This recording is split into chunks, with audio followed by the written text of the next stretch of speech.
क्या आपको भी लगता है सिर्फ शुगर या मिठाई खाने से ही डायबिटीज होती है, या अगर आप डायबिटिक है तो आलू चावल छोड़ देंगे तो आपकी डायबिटीज ठीक हो जाएगी?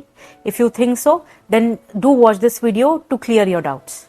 Hi, I'm Divya Divakar. I'm a dietitian and nutritionist by profession, and today I'll be discussing reason behind diabetes and what test you can do to detect your diabetes or to monitor your blood sugar levels. So first, the reason. It can be genetic or family history. That means it is passed on to you from generations. So you get diabetes. Then the second reason is weight. Yes, being obese or overweight is one of the major reason behind you being a diabetic person.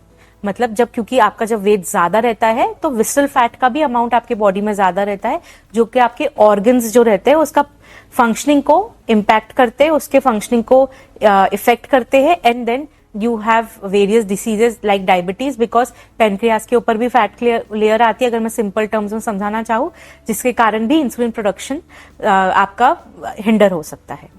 Then any disease, आपको कोई tumour है या thyroid disease है या pregnancy, उसमें भी आप diabetic हो सकते हो. And the another reason is intake of steroids or any medicine. Yes, steroid intake or excessive high dose medicine also causes diabetes. आपने देखा होगा कोविड में बहुत सारे लोगों को जो डायबिटिक नहीं थे, उनको कोविड हुआ, they underwent steroid treatment और उनको उसके बाद में डायबिटीज हो गया. So medicine induced diabetes also very common nowadays. And lastly is stress, which is a major factor in your life or major factor or reason behind India being the diabetic capital of the world. Yes, आजकल stress level बहुत हो गया है. So if you are living a stressful life, you are prone to get diabetes और at least a pre diabetic condition में आ सकते हैं, बिकॉज स्ट्रेस आपके हार्मोन प्रोडक्शन को इम्पैक्ट करता है, जिससे बहुत सारी बीमारियां होती है. Other reason is bad lifestyle और पुअर लाइफस्टाइल. आप टाइम पे खाना नहीं खाते हैं, आपका स्लीप पैटर्न बहुत इरेटिक है, आपकी नींद ठीक से नहीं होती, you don't have good quality sleep, ना you don't do any physical activity. तो ये बैड लाइफस्टाइल पैटर्न भी आपके डायबिटीज होने का रीजन हो सकता है. And lastly diet rich in refined carbohydrate. That means आप मैदे से बनी चीजें बहुत खा रहे हैं, हाई शुगरी ड्रिंक्स ले रहे हैं, आप फाइबर एंड फ्रूट्स वगैरह बिल्कुल नहीं ले रहे हैं, बस आपके इसमें ज्यादा high calorie zero value foods आ रहे हैं, इसके कारण भी आप डायबिटिक हो सकते हैं. तो ये थे कुछ common reason of you being diabetic.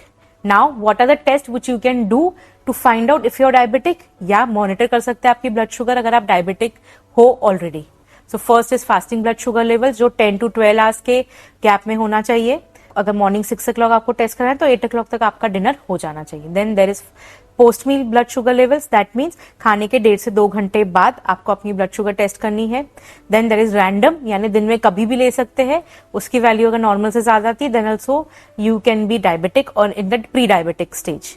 Then HbA1c, ये आपके पास 3 months के डायबिटीज को चेक करता है, which is very helpful when आपकी शुगर तो नॉर्मल आ रही है बट HbA1c का ज्यादा आ रहा है, दैट मीन्स आपकी शुगर प्रॉपरली कंट्रोल नहीं है. And lastly serum insulin. Many times blood sugar levels आपकी नॉर्मल होती है, still there is chances that you can B insulin resistant. That means आपकी बॉडी इंसुलिन ठीक से प्रोड्यूस नहीं हो कर रही है या एब्सॉर्ब नहीं कर रही है, जिसके कारण आप डायबिटिक हो सकते हो. ये स्पेशली उनके साथ होता है जिनका हाई कोलेस्ट्रॉल लेवल रहता है, या जिनको PCOS रहता है, या मेनोपॉज के एरिया में है, या men's above 50 years of age, इनमें से इंसुलिन रेजिस्टेंस देखा जा सकता है. So these are the test which you can do to check whether you are diabetic और to monitor your diabetes. Hope this video was useful. अगर आपको अच्छा लगा है तो please like and subscribe, and in comment में बताइए कि आपको क्या लगता है आपके डायबिटीज होने का रीजन क्या है. And in the next video we will discuss how you can manage your diabetes.